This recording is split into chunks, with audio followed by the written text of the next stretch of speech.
नमस्कार दोस्तों। बिहार में बीपीएससी की परीक्षा रद्द करने की मांग को लेकर जो बीपीएससी के स्टूडेंट हैं, अभ्यर्थी हैं, वो गर्दनी बाग में धरना दे रहे हैं। पटना के गर्दनी बाग में वहीं पर धरना दे रहे हैं और अभ्यर्थियों पर लाठीचार्ज भी किया गया।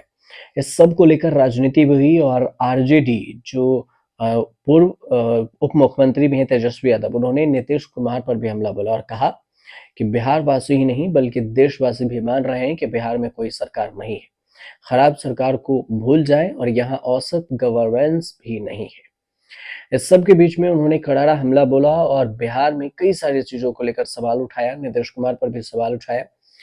उन्होंने कहा कि बिहार में सरकार है या नहीं, पहले इस पर चर्चा होनी चाहिए। यह जनता की सरकार है, फिर लाठी डंडे वाली सरकार है या भ्रष्ट अधिकारियों की सरकार है? अगर सरकार है तो यह सरकार कौन चला रहा है? क्योंकि मुझे ऐसा लग रहा है कि नीतीश कुमार होश में ही नहीं है। उन्होंने ये भी कहा अपने बयान में कि जहां बच्चे लाठी डंडे खा रहे हैं, यहाँ सीने पर लाठियों के दाग हैं, वे घायल हो चुके हैं और अस्पताल में भर्ती हैं। लोगों की आंखों में आंसू है और ये देखकर उनके अंतरात्मा में को कोई भी फर्क नहीं पड़ता। कोई दुखी नहीं है। यहाँ तक कि 17 महीने जब हम लोगों की सरकार थी तो यही युवाओं के चेहरे पर खुशी थी। कोई पेपर लीक नहीं हुआ और 5 लाख लोगों को नौकरी मिला। और आज की जो सरकार है उसमें नवयुवकों की आंखों में आंसू हैं, पीठ पर लाठी का दाग और सिर पर सिर फुटा हुआ है। ये एनडीए की सरकार है। तेजस्वी यादव आगे अपने बयान में ये भी कहते हैं कि प्रदेश के 20 साल से मुख्यमंत्री छात्रों और परीक्षार्थियों को अपने अधीन पुलिस और अधिकारियों से थप्पड़ से और लाठी डंडों से पिटवाकर युवक युवतियों को शारीरिक, मानसिक और आर्थिक पीड़ा पहुंचा रही है।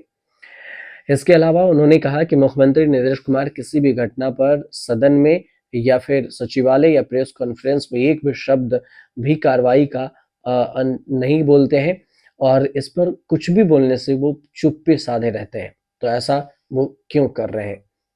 इसके अलावा भी कई सारी चीजों को लेकर तेजस्वी यादव ने बोला है।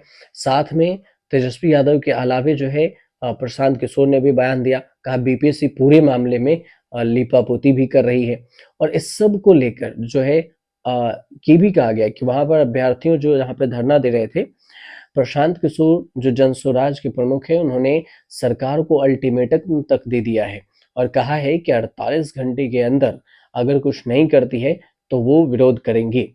मनोज भारती हैं जन स्वराज के अध्यक्ष। उन्होंने चिट्ठी लिखकर नीतीश कुमार से छात्रों के प्रतिनिधि मंडल से मिलने की गुजारिश की है।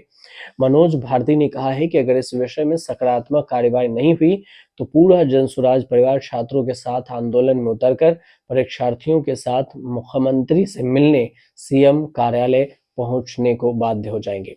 आपको ये भी बता दें कि बीपीएससी की परीक्षा नियंत्रक हैं राजेश कुमार। उन्होंने ये बयान दिया कि किसी भी स्थिति में 70वीं बीपीएससी की प्रारंभिक परीक्षा प्रीलिम्स रद्द नहीं किया जाएगा।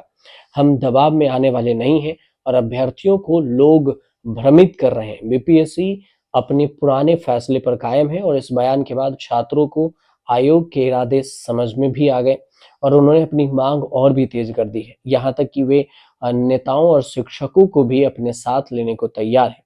इस पूरी विवाद को लेकर, इस पूरे विवाद में खान सर, रहमान सर जैसे शिक्षक भी जुड़ गए हैं। खान सर ने तो यहाँ तक कह दिया है कि हमें किडनी बेचनी पड़े तो हम बेच देंगे, लेकिन सुप्रीम कोर्ट भी जाएंगे, प्रधानमंत्री, राष्ट्रपति सबको चिट्ठी लिखेंगे और बताएंगे कि बिहार में छात्रों के साथ क्या कुछ हो रहा है। पहले पुल टूटा, फिर सरकारें टूट रही और बीपीएससी छात्रों के साथ खिलवाड़ कर रही है। आपको ये भी बता दें कि 13 दिसंबर को बापू परीक्षा केंद्र पर हंगामा हुआ था। बीपीएससी ने वहां की परीक्षा कैंसिल कर दी। साथ ही कहा कि इसके अलावा किसी भी सेंटर की परीक्षा रद्द नहीं होगी। जनवरी के आखिरी तक 70वीं परीक्षा के नतीजे भी आ जाएंगे, लेकिन अभ्यर्थियों का कहना है कि पूरी परीक्षा ही कैंसिल की जाए और इसी को लेकर जो बीपीएससी के स्टूडेंट हैं वो पटना के गर्दनी बाग में विरोध प्रदर्शन कर रहे हैं। देखना ये होगा कि सरकार इस पूरे मामले को लेकर क्या कुछ अगला कदम उठाती है, जिद पे अड़ी रहती है या फिर परीक्षा को रद्द करती है। आपको जानकारी से लगे तो चैनल को सब्सक्राइब कीजिएगा, शेयर कीजिएगा, कमेंट कीजिएगा।